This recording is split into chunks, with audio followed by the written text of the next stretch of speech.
I am horrified by the change of attitude in younger generation who don't care about free speech. Are quite open about not caring in speech. They think what they consider to be hate speech or offensive speech automatically trumps free speech. And this is shown in poll after poll. There was one this week, I think. And these are all the things that we have to do. It's a huge thing. The rot is very deep, I would say. I agree. But I am hopeful nonetheless, Peter. I am hopeful because I think, we've got to remember as well that many of these young people, they've been let down by my generation, your generation, and generations before. They have been. The way they've been educated, the way they've been taught about these issues.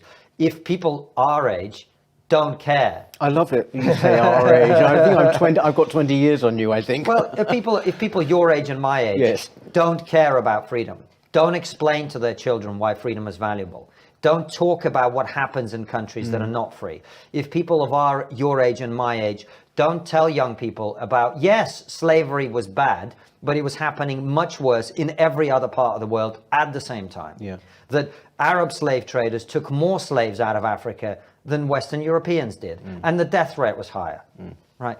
If we don't explain to people that, of course, we should aim to move forward as a society and treat people as well as we can and respect the rights of minorities and allow people to live their lives as they see fit without hurting other people. But at the same time, we mustn't get into this idea that we're the worst people that have ever lived. We're not. We're not the worst people that have ever lived. We are some of the freest, most prosperous people in the history of the world. This is one of the most welcoming, open, tolerant countries in the history of human beings. And if we don't teach our children that, if they're not hearing that message in their schools, in their universities, on their TV, on their radio, then how are they supposed to think that freedom is great? They're 20 years old. They don't know anything. When I was 20 years old, I didn't know anything either. And if you're not hearing that message, the message I've just given you, that the Western civilization is great, when was the last time you saw someone articulating that point on national TV? It doesn't happen. So why are we blaming a 20-year-old for that point of view? Now, I still think some of the things that they're doing, hounding professors out of universities and things like that, are wrong and bad and should be opposed, and I do oppose them.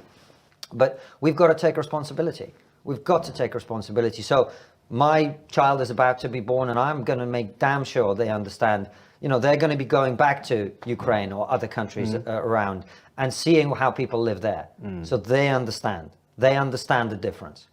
They understand the difference between a free society and a less free society, a prosperous society and a poor society. And I want them to see that with their own eyes. And I think if more young people in the West had that opportunity, we'd find a lot of these things evaporate. A friend of mine works in a school for children with behavioral difficulties here in the UK.